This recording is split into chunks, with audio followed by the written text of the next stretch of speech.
This video is strictly prohibited for those under 18 years of age. Those with weak hearts should not watch this video. This channel never condemns superstition. The Bible always says taste and then believe. This video is made for educational purpose, not to hurt anyone religiously or emotionally. I apologize if anyone was hurt in any way. সকল বন্ধুদের জানাই জয় যিশু। আশা করি আপনারা প্রত্যেকেই প্রভু যিশুর কৃপায় ভালো আছেন, সুস্থ আছেন এবং স্বাভাবিক আছেন। আমি প্রভু পরমেশ্বরের কাছে প্রার্থনা করি আপনারা যেন প্রত্যেকেই সুস্থ, স্বাভাবিক, দীর্ঘ জীবন লাভ করতে পারেন। প্রত্যেক বন্ধুকে আজকের নতুন ভিডিওতে আমি স্বাগত করছি।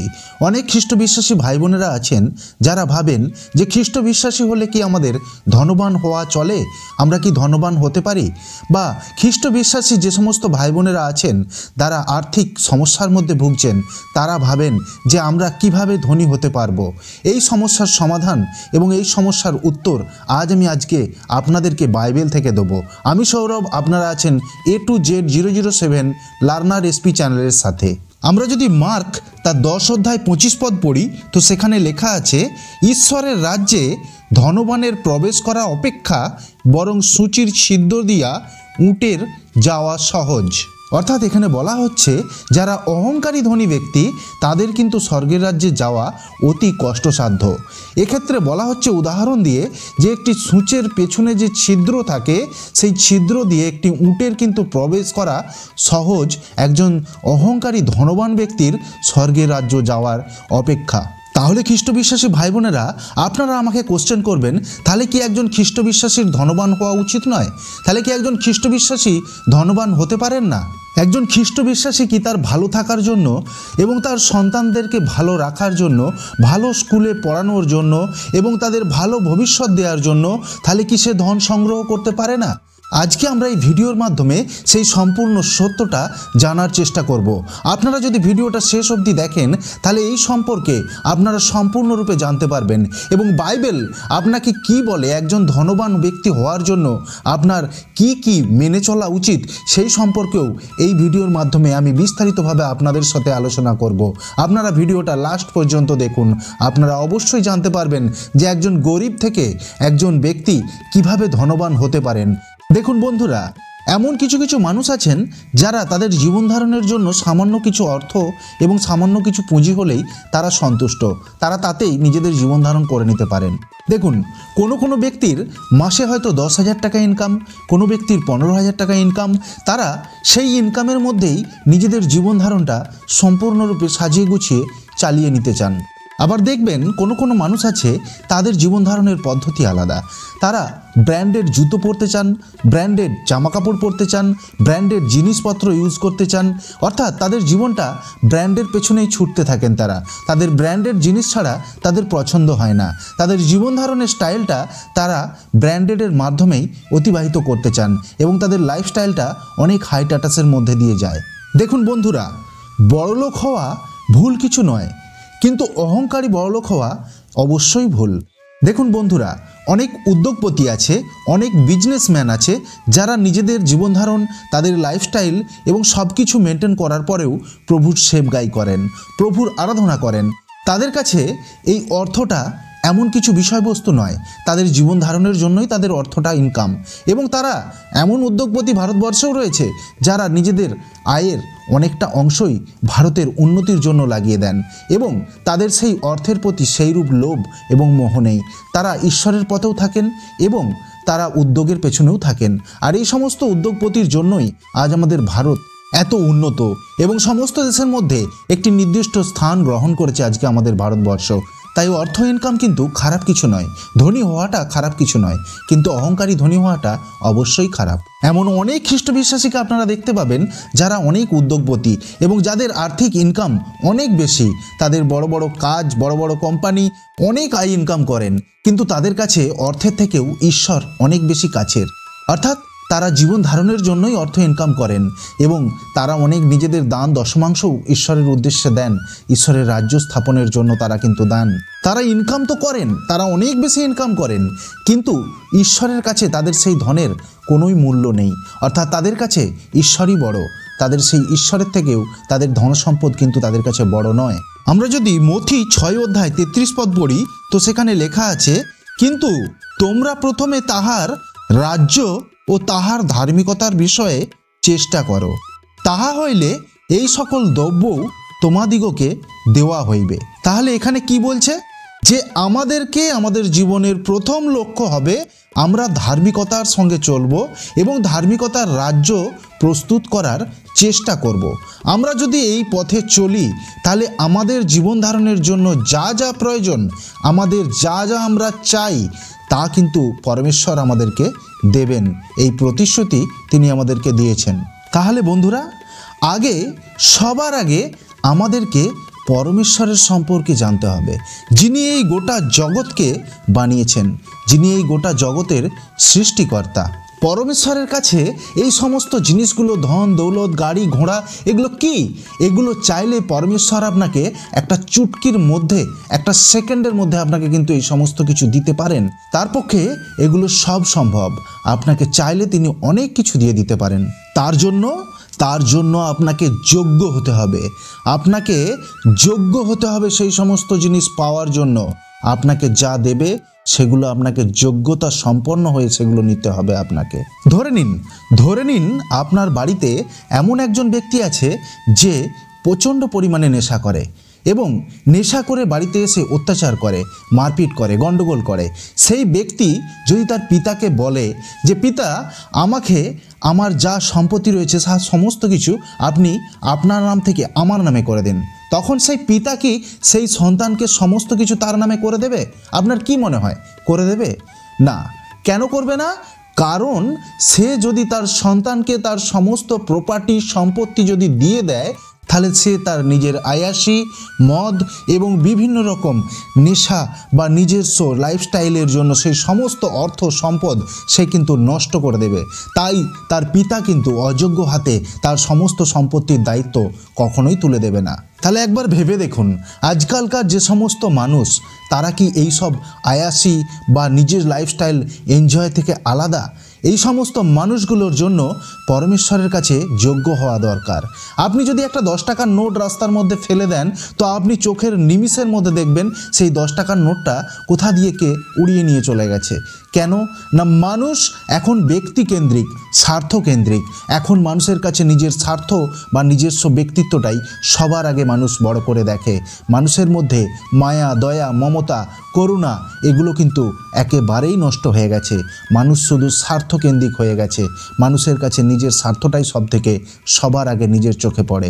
তাহলে একবার ভেবে দেখুন, পরমেশ্বর কেন এই সমস্ত মানুষদেরকে তার সমস্ত চাহিদা পূরণ করে দেবে? কেন দেবে? যাদের মধ্যে না আছে ইনসানিয়াত, না আছে মনুষ্যত্ববোধ, না আছে মায়া, না আছে দয়া, না আছে মমতা। মানুষ শুধু নিজেরটা ভাবছে। এই সমস্ত মানুষের হাতে কেন ঈশ্বর তার সমস্ত কিছু, তার যা চাওয়া পাওয়া তা পূরণ করবে কেন?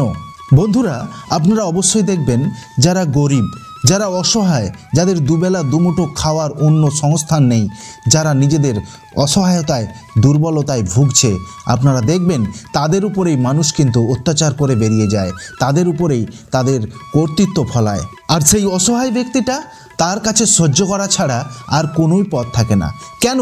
কেন বলুন তো? কেন এটা হয়? কেন একজন অসহায় গরিব মানুষকেই সবসময় সমস্ত বিপত্তির সামলা করতে হয়? কেন সে মুখ তুলে কথা বলতে পারে না? কেন অত্যাচার তাকে সর্বদা সহ্য করতে হয়? আপনার কাছে আছে এই প্রশ্নের উত্তর? কারণ মনুষ্য জন্মসূত্রেই পাপী। মনুষ্য তার পাপের কারণেই এই সমস্ত সমস্যার সম্মুখীন হয়।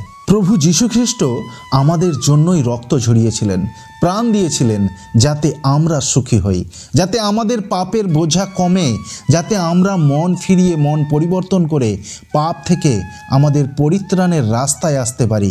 আমরা যদি ঈশ্বরের বলা পথে এবং মন ফিরাতে পারি, তাহলে আমাদের যা প্রয়োজন ঈশ্বর আমাদেরকে দেবেন। এই প্রতিশ্রুতি ঈশ্বর আমাদেরকে দিয়েছেন।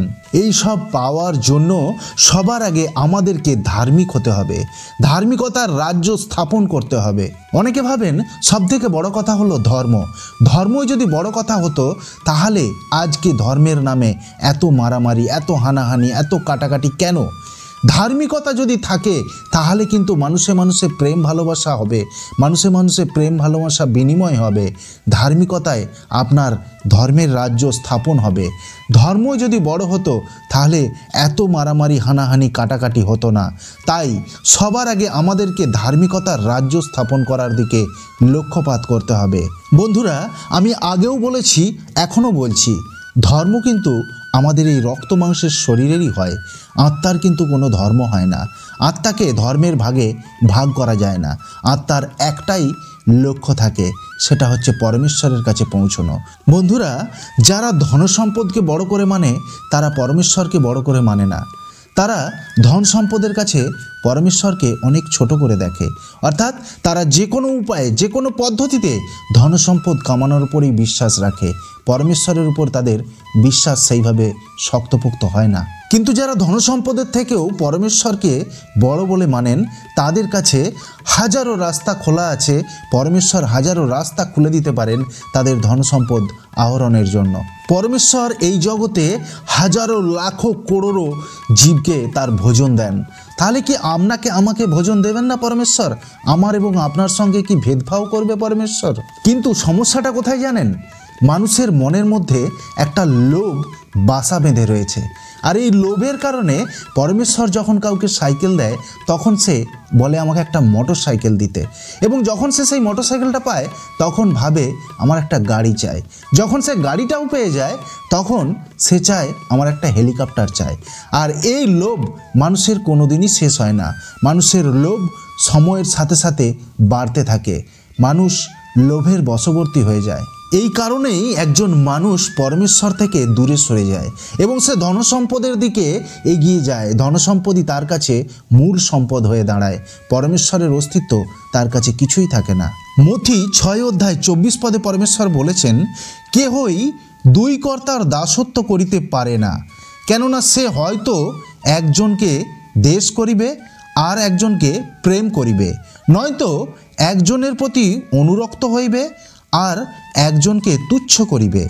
তোমরা ঈশ্বর এবং ধন উভয়ের দাসত্ব করিতে পারো না। আপনারা এই বচনটাকে ভালো করে বোঝার চেষ্টা করুন। এই বচনের মাধ্যমে বলা হয়েছে যে একজন ব্যক্তি কখনোই দুজন স্বামীর সেবা সমানভাবে করতে পারবে না। হয় সে একজনকে বলবে ভালো, আর না হয় অপরজনকে বলবে খারাপ। আবার অপরজনকে হয় ভালো বলবে আর অন্যজনকে খারাপ বলবে। কোনো জিনিসটাকে বড় করে দেখাবে বা অপর জিনিসটাকে ছোট করে তুচ্ছ করে দেখাবে। আবার অপরজনকে যদি বড় করে দেখায় তাহলে আগের জনকে তুচ্ছ করে দেখাবে। বন্ধুরা, এক্ষুনি আমি যেই বচনটা পড়লাম না, এই বচনটা খুবই ধ্রুব সত্য বচন। শুনতে খারাপ লাগলেও এটাই কিন্তু সত্যি। কাদের জন্য? যারা ধন সম্পদকেই নিজের স্বামী বলে মেনে নিয়েছে। বন্ধুরা, অনেক পাস্টার আছেন, আপনারা দেখবেন তারা এই একটা কথাই সর্বদা মণ্ডলীতে বা চার্চে আলোচনা করেন। যাচ্চা করো, তোমাদিগকে দেওয়া যাইবে, অন্বেষণ করো, পাইবে, দ্বারে আঘাত করো, তোমাদের জন্য খুলিয়া দেওয়া যাইবে। অনেক পাস্টার ভাই বোনেরা আছেন যারা এই বাক্যটাকেই বেশি করে আলোচনা করেন, এই বাক্যটাই বেশি করে বলেন। এই বাক্যটা কোথায় লেখা আছে? মথি 7:7 লেখা আছে। তারা কি বলে? যে তোমরা যদি চাও তোমাদেরকে দেওয়া হবে, তোমরা যদি আঘাত করো তাহলে তোমাদের জন্য খুলে দেওয়া হবে। অর্থাৎ তারা এটাই বোঝাতে চায় যে প্রভু শুধু আপনাদেরকে দিতে পারেন, আপনারা শুধু তার কাছ থেকে নিতেই পারেন। তারা এটা কখনোই বলে না যে প্রভু পরমেশ্বর আমাদের পিতা, তিনি একজন ন্যায়কর্তা পিতা, তিনি সর্বদাই ন্যায়পরায়ণ। আমরা যদি ইব্রিয় 12:6 পড়ি তো সেখানে লেখা আছে, কেননা প্রভু যাহাকে প্রেম করেন তাহাকেই শাসন করেন, যে কোনো পুত্রকে গ্রহণ করেন তাহাকেই প্রহার করেন। বন্ধুরা, আমরা পরমেশ্বরের পুত্র কি পুত্র নয়? আমরা পরমেশ্বরের পুত্র। তাই আমরা যদি ভুল করি, আমরা যদি ভুল সিদ্ধান্ত নিই, তাহলে পরমেশ্বর আমাদেরকে শাসন করবেন কি করবেন না? কারণ তিনি একজন ভালো আদর্শ পিতা। তিনি আমাদেরকে অন্যায় পথেই কোনো কিছুই দেবেন না। তিনি আমরা ভুল পথে গেলে আমাদেরকে শাসন করবেন, আমাদেরকে অনুশাসিত করবেন, কারণ আমাদেরকে উপযুক্ত পুত্র বানাতে চান তিনি। তিনি কি আপনাকে বলবে যে তুমি যা করছো ঠিক করছো, আমি তোমার জন্য একতলা বাড়ি আছে, তোমার জন্য দুতলা বাড়ি করে দিচ্ছি, তুমি কি চাইছো, তুমি ঘোড়ার গাড়ি চাচ্ছ, তুমি গাড়ি চাচ্ছ, তুমি অন্য কিছু ভালো ভালো জিনিস চাচ্ছ, আমি তোমাকে সব কিছু দিয়ে দিচ্ছি, তুমি যা কিছু করছো আমি সব মেনে নিচ্ছি, তুমি ঠিক করছো? এটা কি পরমেশ্বর বলবেন? তিনি আদর্শ পিতা, আর তিনি চান আমরা তার প্রত্যেকটি সন্তান আদর্শ পথে চলি। যদি আমরা আদর্শ পথে চলি, তিনি নিজে আমাদের চাহিদা পূরণ করবেন, তিনি নিজে রাস্তা খুলে দেবেন, তিনি আপনার যা প্রয়োজন তিনি নিজে আপনাকে তা দেবেন। তার আগে যেটা প্রয়োজন, তিনি আপনাকে উপযুক্ত সন্তান, উপযুক্ত পুত্র হিসাবে তৈরি করবেন। আর তার জন্য কি? তার জন্য আপনাকে অনুশাসন তিনি অবশ্যই করবেন। আপনার যদি একতলা বাড়ির জায়গায় দোতলা বাড়ির প্রয়োজন হয়, তিনি আপনাকে দেবেন। তার জন্য সেই উপযুক্তভাবে উপযুক্ত সন্তানে কিন্তু তিনি আপনাকে পরিণত করবেনই করবেন। এখানে বচন কি বলছে? প্রভু যাহাকে প্রেম করেন তাহাকেই শাসন করেন। অর্থাৎ প্রেম কাকে করা যায়? প্রেম আপনজনকে করা যায়। আর প্রভু যাকে প্রেম করেন তিনি তার অতি আপন। আর সে যদি বিপথে পরিচালিত হয় তাহলে তিনি কিন্তু তাকে অবশ্যই শাসন করবেন। আর শাসন করা মানে কি? শাসন তিনি কিভাবে করবেন? শাসন আপনার জীবনযাত্রার মাধ্যমে করবেন। আপনার জীবনযাত্রার দ্বারা ঈশ্বর আপনাকে বুঝিয়ে দেবে যে আপনি ভুল পথে আছেন, আপনাকে ঠিক পথটা অবলম্বন করতে হবে। তবেই পরমেশ্বর আপনার জন্য সমস্ত কিছুর দরজা খুলে দেবে। আগে বচনের 7 পদে লেখা আছে, শাসনের জন্যই তোমরা সহ্য করিতেছ, যেমন পুত্রদের প্রতি তেমনি ঈশ্বর তোমাদের প্রতি ব্যবহার করিতেছেন। কেননা পিতা যাহাকে শাসন না করেন এমন পুত্র কোথায়? এখানে বলছে যারা সত্যিকার আদর্শ পিতা হবে তারা চাইবে তার সন্তান সুযোগ্য সন্তানে পরিণত হোক। আর পরমেশ্বর পিতা আমাদেরকে তো সেই সন্তানেই পরিণত করতে চান, আমরা যাতে সুযোগ্য সন্তান হই। তাই পরমেশ্বর আমাদেরকে এমনভাবে দূরে ঠেলে কখনোই দেন না যে আমরা যা করছি তাতেই তিনি মেনে নেবেন। তিনি চান যে আমরা যেন সুযোগ্য সন্তানে পরিণত হই, কারণ পিতা নিজে সুযোগ্য পিতা, তিনি অন্যায় কখনোই প্রশ্রয় দেন না, তিনি সর্বদাই ন্যায়পরায়ণ। তাই তিনি চান যে আমরাও যেন ন্যায়পরায়ণ হই, আমরাও যেন ন্যায় পথের পথিক হই। তাই বন্ধুরা, আপনারা এমনটা কখনোই ভাববেন না যে পরমেশ্বর আপনার সঙ্গে এটা কেন করছে। পরমেশ্বর তার প্রিয় পুত্রদের প্রত্যেককেই তাড়না করেন, আপনাকেও করবে। হয় সেটা আপনার গরিবীর মাধ্যমে বা আপনার অসুস্থতার মাধ্যমে, যে কোনো উপায়ে পরমেশ্বর আপনাকে তাড়না করবেনই করবেন, কারণ তিনি চান আপনি সুযোগ্য পুত্রে পরিণত হন। যদি আপনি এই তাড়না সহ্য করে টিকে থাকতে পারেন এবং পরমেশ্বরের কাছে সর্বদা ক্ষমা প্রার্থনা করেন যে হে পিতা পরমেশ্বর, আমার দ্বারায় যা ভুল হয়ে গেছে আমি সেই ভুল আর কখনো করব না, আমাকে ক্ষমা করুন, এইভাবে যদি আপনি টিকে থাকতে পারেন, পরমেশ্বর আপনাকে বলবে সাব্বাস আমার পুত্র, আমি তোমার জন্য গর্বিত, আমি তোমাকে তোমার সমস্ত চাওয়া পাওয়া পূর্ণ করতে চাই। পরমেশ্বর নিজে আপনাকে যোগ্য মনে করে আপনার হাতে সমস্ত কিছু তুলে দেবে যা আপনি চান। যদি এই সামান্য তাড়না সহ্য করতে না পেরে আপনি যদি সেখান থেকে পলায়ন করেন, যদি পালিয়ে যান, তাহলে আপনি পরমেশ্বরের উপযুক্ত পুত্রই হতে পারেননি, পরমেশ্বরের ভালোবাসার যোগ্যই আপনি হতে পারেননি, কারণ পরমেশ্বরের পরীক্ষায় আপনি উত্তীর্ণ নন। দেখুন, যে সত্যিকার পিতা হবে না, সে তার নিজের সন্তানকে ছেড়ে অন্য সন্তানকে শাসন করতে যাবে না, সে তার নিজের সন্তানকেই শাসন করবে যাতে সে উপযুক্ত সন্তানে পরিণত হয়। তাই বন্ধুরা, আমি আপনাদেরকে জানাচ্ছি, আপনারা যদি পরমেশ্বরের ইচ্ছাতে ধনবান হতে চান তাহলে আগে পরমেশ্বরের রাজ্যের খোঁজ করুন, পরমেশ্বরের ইচ্ছাটা আগে বুঝুন, পরমেশ্বরের বচন, পরমেশ্বরের বাক্যে কি লেখা আছে সেটা আগে জানুন। আপনারা হয়তো জানবেন পরমেশ্বর প্রভু যিশু যেখানে জন্মেছিলেন সেই দেশের নাম হলো ইসরায়েল। আজ ইসরায়েল এমনই একটা পজিশনে রয়েছে, গোটা বিশ্বে বিশেষ জায়গা দখল করে রেখেছে। আজকে ইসরায়েলকে কেউ কিন্তু চোখ দেখিয়ে কথা বলতে পারবে না, কারণ ইসরায়েল ধনসম্পদের দিক দিয়ে অনেক অ্যাডভান্স, অনেক এগিয়ে রয়েছে। হতে পারে ইসরায়েল একটা খুব ছোট্ট দেশ, খুবই ছোট দেশ, কিন্তু আর্থিক সক্ষমতা মানবতার দিক দিয়ে ইসরায়েল একটি বিশেষ জায়গা দখল করে রয়েছে। এই দেশেই প্রভু যীশু খ্রিস্ট জন্মেছিলেন এবং এই দেশেই প্রথম মানুষ মন ফিরিয়েছিলেন, মন পরিবর্তন করেছিলেন, চিন্তা ভাবনার পরিবর্তন করেছিলেন, প্রভু যীশুকে ঈশ্বর হিসেবে মেনে নিয়েছিলেন। তাই আজ এই দেশ আর্থিক বা যে কোনো পরিস্থিতির দিক দিয়ে পিছিয়ে নেই, সবার আগে এগিয়ে রয়েছে এবং দেশটা ছোট হলেও দেশের আর্থিক সক্ষমতায় দেশটি কিন্তু অনেক উন্নত।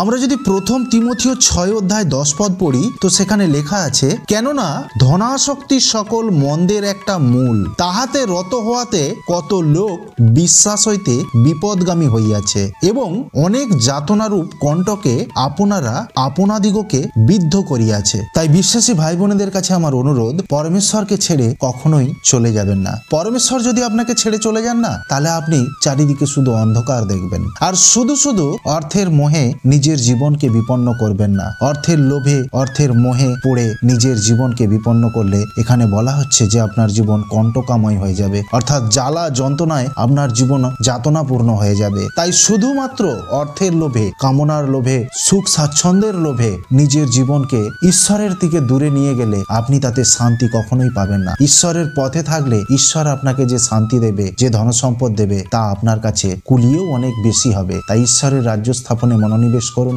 আপনার পিতা আপনাকে সবকিছুই দেবে যা আপনার প্রয়োজন। তাই বিশ্বাসী ভাই বোনদের কাছে আমার অনুরোধ, পরমেশ্বরকে আপনার মধ্যে আহ্বান করুন, পরমেশ্বরকে বোঝার চেষ্টা করুন। টাকা, ধন, দৌলত এ সমস্ত সামান্য জিনিস, আপনার ইচ্ছা অনুযায়ী পরমেশ্বর কাজ করবে। আপনি যা চাইবেন পরমেশ্বর আপনাকে তাই দেবে। শুধু পরমেশ্বরের বলা পথে মন পরিবর্তন করে আপনাকে এগোতে হবে, পরমেশ্বরের রাজ্য স্থাপন করতে হবে, অন্যায়ের পথ ছেড়ে ন্যায়ের পথে আসতে হবে, তবেই পরমেশ্বর আপনার জীবনে কার্য করবে। তাই আজ থেকে ধন সম্পদের উপরে লোভ করা ছেড়ে দিন, পরমেশ্বরের রাজ্য স্থাপনে মন দিন, পরমেশ্বরের বচনের উপরে মন দিন, পরমেশ্বরের বচনকে বোঝার চেষ্টা করুন। পরমেশ্বর আপনার জীবনকে সম্পূর্ণ সুখে ভরে দেবে। পরমেশ্বর চাইলে আপনাকে সম্পূর্ণরূপে আপনার যা প্রয়োজন তার থেকে 100 গুণ, 1 লক্ষ গুণ বেশি জিনিস আপনাকে দিতে পারেন।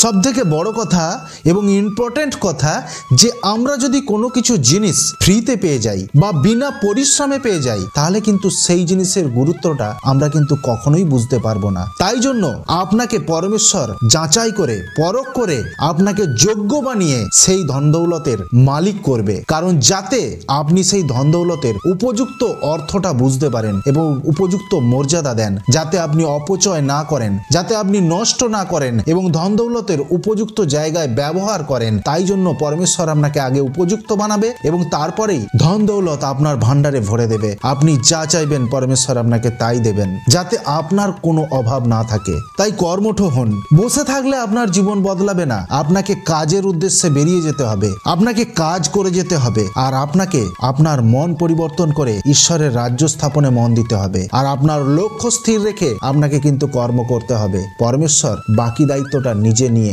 আপনাকে ধনবান বানাবে। যদি ভিডিওটা ভালো লাগে লাইক, শেয়ার, কমেন্ট করবেন। আর আপনি যদি চ্যানেলে নতুন হয়ে থাকেন তাহলে চ্যানেলটা সাবস্ক্রাইব করে নেবেন। এতে নতুন ভিডিও সবার আগে আপনার কাছে পৌঁছে যাবে। Be positive and think positive. কমেন্টে আপনার নাম এবং সমস্যার কথা অবশ্যই লিখে জানাবেন, আপনার জন্য প্রার্থনা করা হবে।